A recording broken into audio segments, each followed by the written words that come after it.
Have you ever had to have a bag of chips for breakfast or run your kids through the drive-thru because they're hungry and that's the only thing you have time for? I absolutely have. I have 3 teenagers, and I understand the concept of eating so unhealthily that you just get tired of it.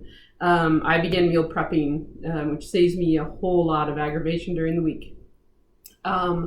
I came across a recipe for breakfast cookies that my kids really like. They were on my friend Ashley's Facebook page, and I decided to try them out. They're incredibly delicious, and they freeze really well, so I can take them out I can make large batches, and take them out as my family needs.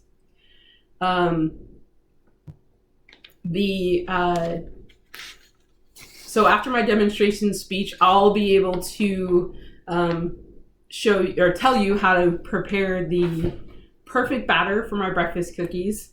I will show you how to form the cookies and tailor them to your specific tastes. And then I'll show you how to store them so that they can be used over time. So in order to enjoy these cookies, you have to know how to make the perfect batter. And I'm going to show you I'm going to tell you the ingredients that you need, and then I'm going to show you the batter that I've made. So you'll need, for the wet ingredients, you're going to need 3 ripe bananas mashed. You're going to need to have half a cup of crunchy peanut butter, a tablespoon of butter, 2 tablespoons of honey, a teaspoon of vanilla extract, and that'll be combined together until it's smooth. Then you'll take your dry ingredients, which is going to be 2.5 cups of old-fashioned oats. You're going to use 1 teaspoon of baking powder, and then you're going to add a quarter teaspoon of ground cinnamon and a quarter teaspoon of salt. You'll combine that. Then you'll take the dry ingredients and add them into your wet ingredients a little bit at a time until that's nice and combined. When that's done, you'll have 1 egg that you've already beaten in a bowl, and you'll add that to the batter and mix that until it's just mixed. Once that's done, this is what the batter looks like. It's all ready to go. So after the batter's done, you're ready to begin forming your cookies. And I don't really measure cookies. I don't weigh them or anything. I just know what my kids like and how much they'll eat.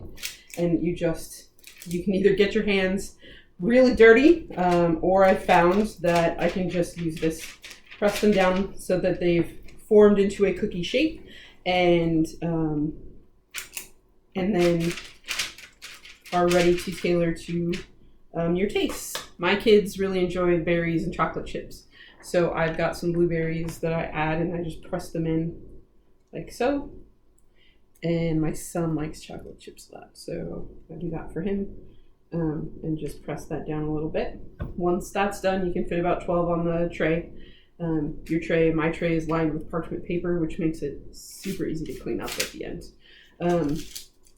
Once they're formed and tailored to your needs, or taste, you'll put them in the oven, which you've preheated to 350, and then you will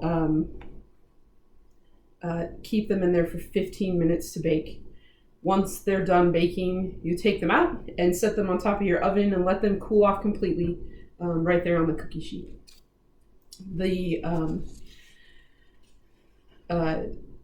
So once the cookies are out, it's going to smell really, really good in your house. But now that you have all those cookies, you're going to need to know how to store them. So I'm going to show you how I store them. I use a container like this, and I just line it with parchment paper. I do layers.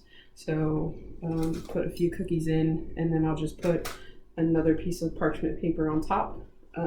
Once that's done, I put the lid on, and I write the expiration date on the top, so my kids know when to stop eating them or when they're about to expire so that they can eat all of them. The great part about this is they freeze for up to 3 months. So they can go into the freezer and they can be ready to go for any breakfast that your kids or yourself, because I use them instead of those chips or instead of that drive-through. So after your cookies are stored, They're ready to eat, and you can absolutely avoid those drive-thrus in the morning. The recipe for breakfast cookies has really become a family favorite in my house, and it's a super uncomplicated way to meal prep my weeks that are now so busy with school and with my teenagers and all their activities. So now you know how to make the perfect batter, you know how to form your cookies and tailor them to your tastes, and you know how to store them. I really hope that you are able to make them and enjoy them as my family does. Thanks.